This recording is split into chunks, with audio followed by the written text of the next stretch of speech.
Next on the list is corned beef. And so here are our ingredients. We are going to use allspice berry, mustard seed, coriander, crushed red pepper, peppercorns, cinnamon, bay leaves, cardamom pobs, whole cloves, pink curing salt, brown sugar, a bunch of canning salt, and a gallon of filtered water. To our filtered water, we are going to heat up and melt and dissolve all of that salt. We're also going to take the pink curing salt and the brown sugar and let all that dissolve. So what we're going to do next is it calls for toasting all of that. That's allspice, mustard seed, coriander, crushed red pepper, whole black pepper, whole clove, cardamom, that's green cardamom. We've got some bay leaves and a couple cinnamon sticks. We're going to take these over here, heat them up, and you know whenever these are nice and toasted, when you can really just start smelling them. So we're going to let those go for a little bit.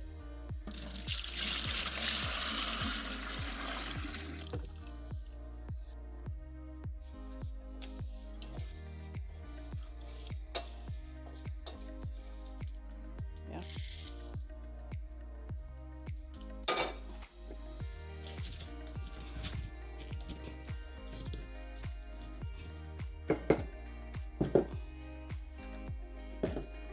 Can you smell it? Yeah. Not in a bad way. Yeah. Okay, we just want to bruise this stuff. We're not trying to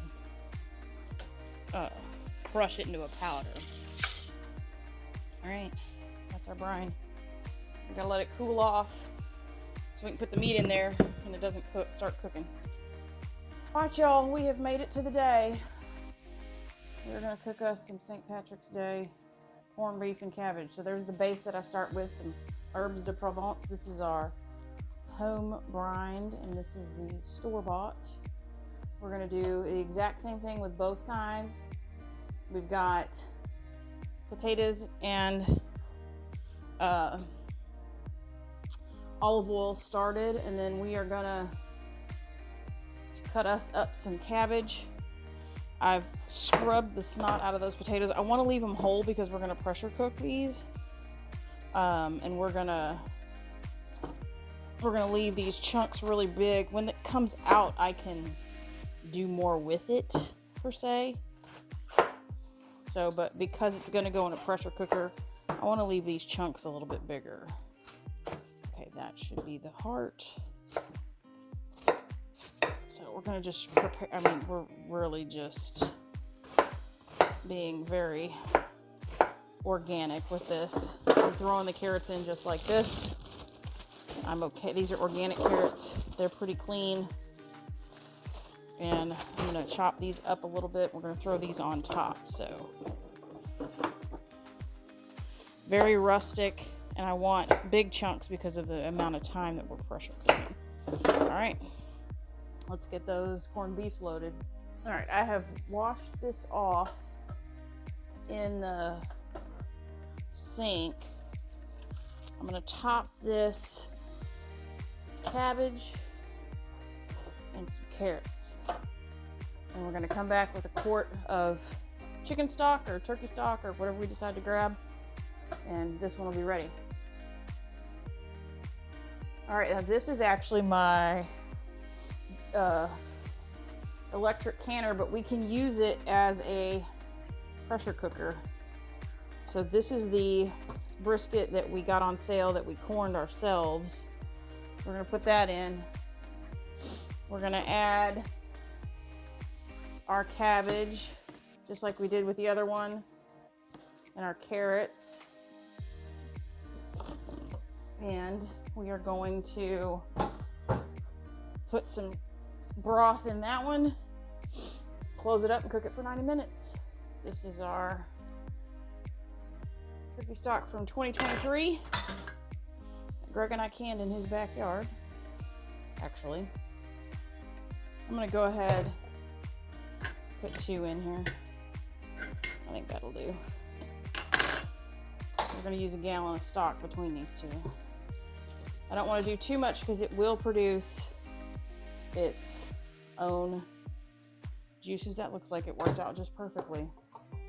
All right, let's get this sucker closed. We'll get it turned on and going for 90 minutes. All right. I love that my canner actually works as a pressure cooker too. That's awesome. It's a slow cooker as well. It's kind of perfect. Ooh, I bumped you, sorry. Come on. Why? What are we doing? Oh. I bet there's something underneath here. Yep. That don't work. Let's try that again.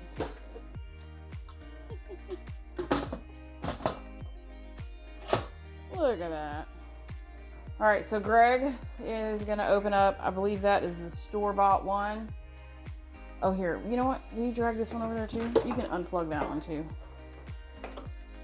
Greg's gonna help me because I'm very, very sore from You're good, you're good. working in the yard. All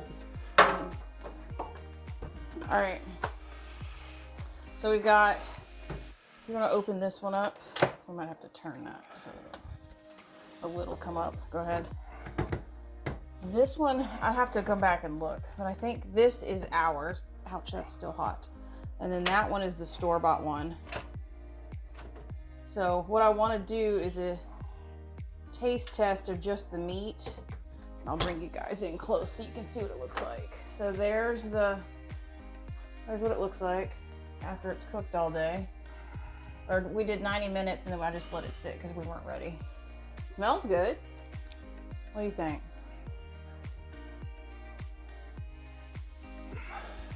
All right, we'll pull out a taste test.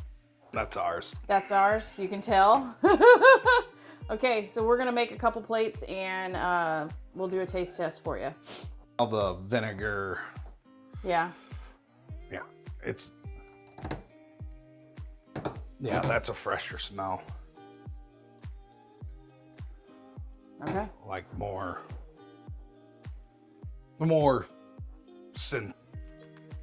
smells. Yeah. More I smells. think we did like clove and cinnamon. All right, cool. Here we go. Oh, Whoa. nice catch. That was. All right, y'all, here we go.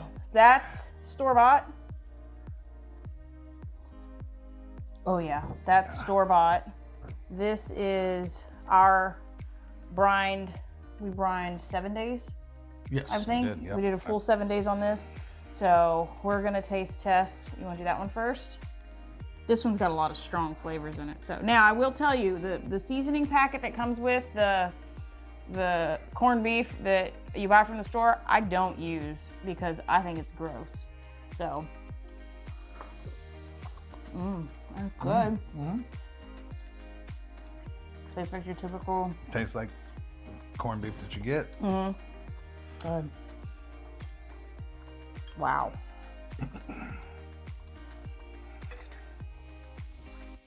And we did 90 minutes. Well, you guys saw how I put it together. 90 minutes in the pressure canner, and then it's been sitting there for a couple, 3 hours, waiting on us to get done with the wall project out back. That'll be in a different video. Okay, ready? Ready.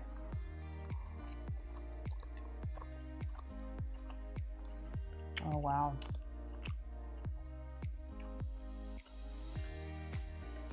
Mm. The flavor's different. Flavor's way different. The texture's different. But I think this is a different cut. These are the flats, and I don't think that was a flat. That's why they're long and stringy like this. I don't know that they're comparable. I think they're both different enough that they're good in their own outright. Oh yeah. Oh, that's corned beef that you get when you go out. This is corned beef when you make your own. Yeah. They're both great.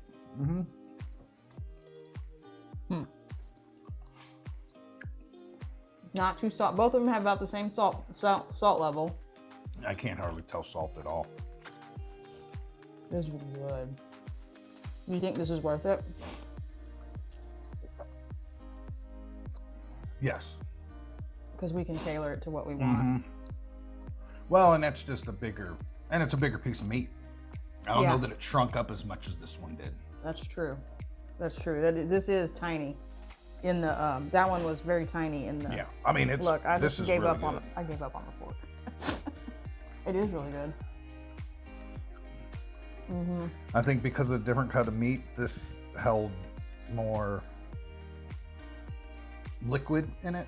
Oh yeah. Maybe. Okay. I don't want to say the M word. Yeah. I don't feel like this is dry though. Well, here, let's do the end. Here. Oh, there. Yeah.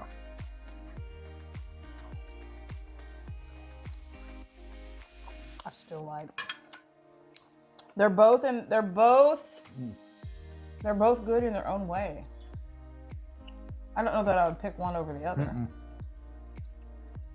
I like this idea because then you can control the flavors.